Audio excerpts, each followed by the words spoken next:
you can trust. Call today.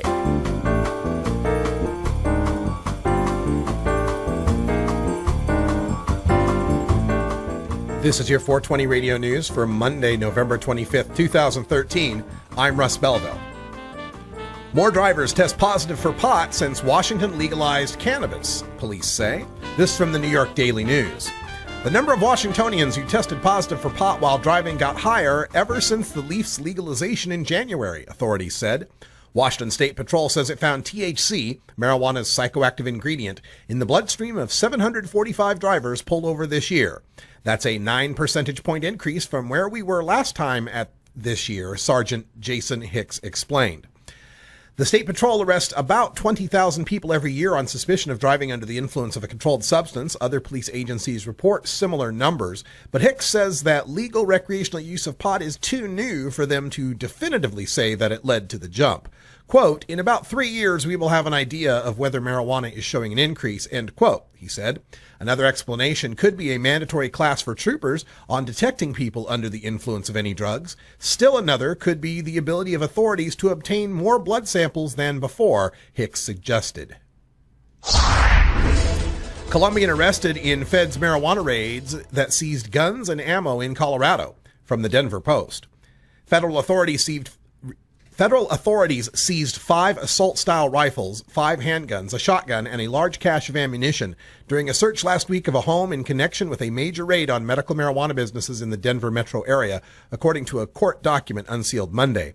During the raids, authorities arrested 49-year-old Hector Diaz, a Colombian national, according to the document. Diaz was charged Friday with being in possession of a firearm after having been admitted to the United States under a non-immigrant visa. According to the complaint, investigators had obtained a photo of Diaz holding 2 semi-automatic rifles while wearing a Drug Enforcement Administration ball cap. Investigators believe the photo was taken inside the swanky Cherry Hills Village home where Diaz was arrested Thursday. The home, which a SWAT team descended upon Thursday, was among several places authorities raided. The raids were largely connected to VIP Wellness, a medical marijuana dispensary.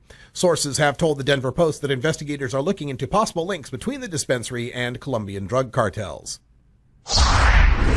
Study shows marijuana's potential for treating autoimmune disorders, from medicalexpress.com.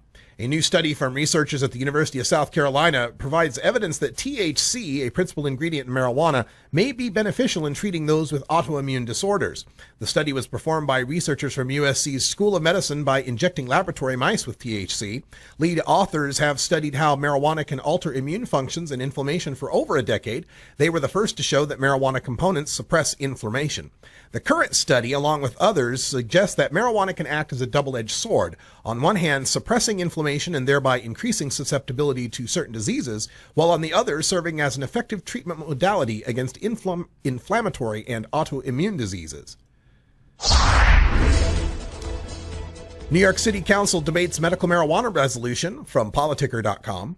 The New York City Council's Health Committee gathered today to discuss a hot-button issue being considered by a legislative body far from home, medical marijuana legislation currently before U.S. Congress. In a 6-0 vote, a resolution was set to the full council urging the federal government to approve the Medical Marijuana Patient Protection Act, which would take medical marijuana off the federal list of controlled substances and enable certified medical providers and researchers to prescribe or access the drug without the threat of prosecution. The chair of the committee, Councilwoman Maria Carmen Arroyo, argued that even though 20 U.S. states have legalized the use of medical marijuana, there is an inconsistency in the way medical providers and patients are treated under the federal law. Florida couple accidentally smuggles 11 pounds of marijuana from Louisiana, from New York Daily News.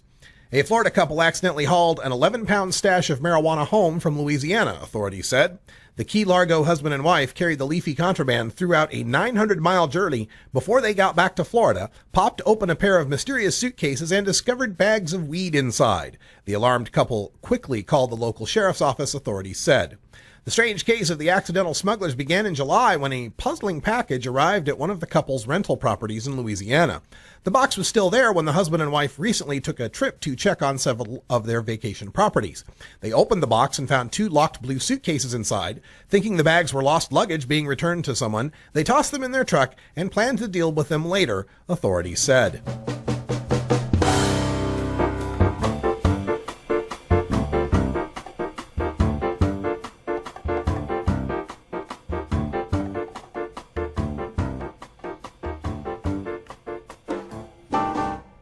This has been your 420 Radio News for Monday, November 25th, 2013.